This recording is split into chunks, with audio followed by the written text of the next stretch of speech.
Hey guys, this is John Basher. Thank you so much for tuning in. Well, fresh off his Supercross title, Ryan Dungey heads into the Outdoor Nationals looking to take that title that he won in 2012. Well, motocross action, we pride ourselves on testing, and we're really excited that KTM signed off, allowed us to come out here, Milestone Raceway, and test his bike.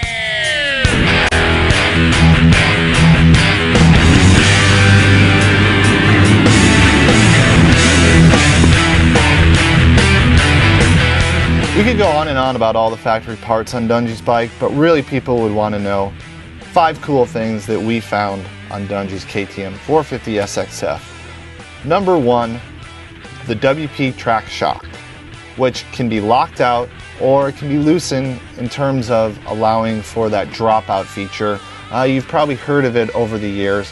It gives a little more play for rear wheel interaction with the ground. Number 2, we really like the WP 52mm forks. These things are beefy. Our test riders really enjoyed them because the harder they rode, the faster they slammed into stuff, the better the forks performed. We also liked that KTM really thinks about the possibility of DNFs. So what they did was the rear brake master cylinder and the side case, instead of having those glass sight glasses, they plugged them with aluminum, so there's no way that rocks or roofs can damage those parts. The other cool thing, maybe not a lot of people know this because they're only staring at the front number plate, but behind that front number plate is a Honda progressive steering damper.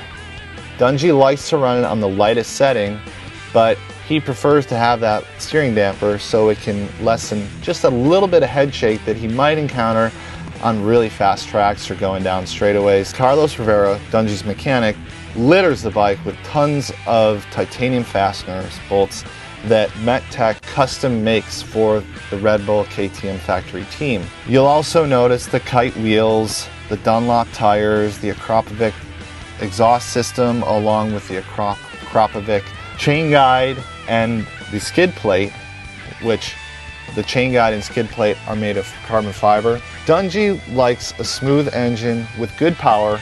He likes to roll on the throttle so that it's not like a light switch. It's more like a tractor, so that way Dungey can get in the ruts, roll the throttle on.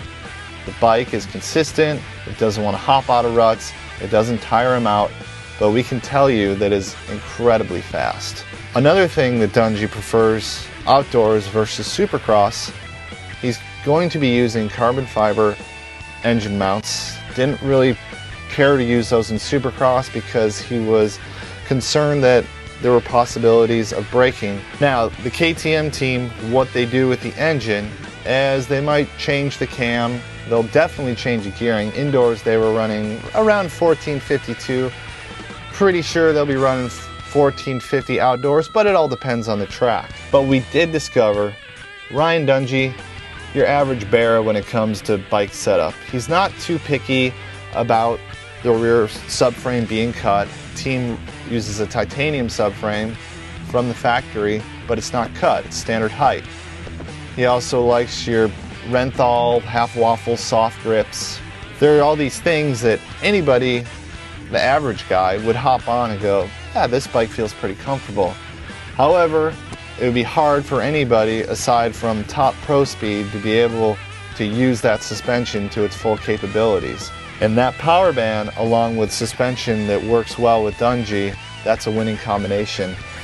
To read the full review on Ryan Dungey's Red Bull KTM 450 SXF factory bike, be sure to check out the August issue of Motocross Action, and you'll also see photos, videos, and other information on Dungey's bike at www.motocrossactionmag.com.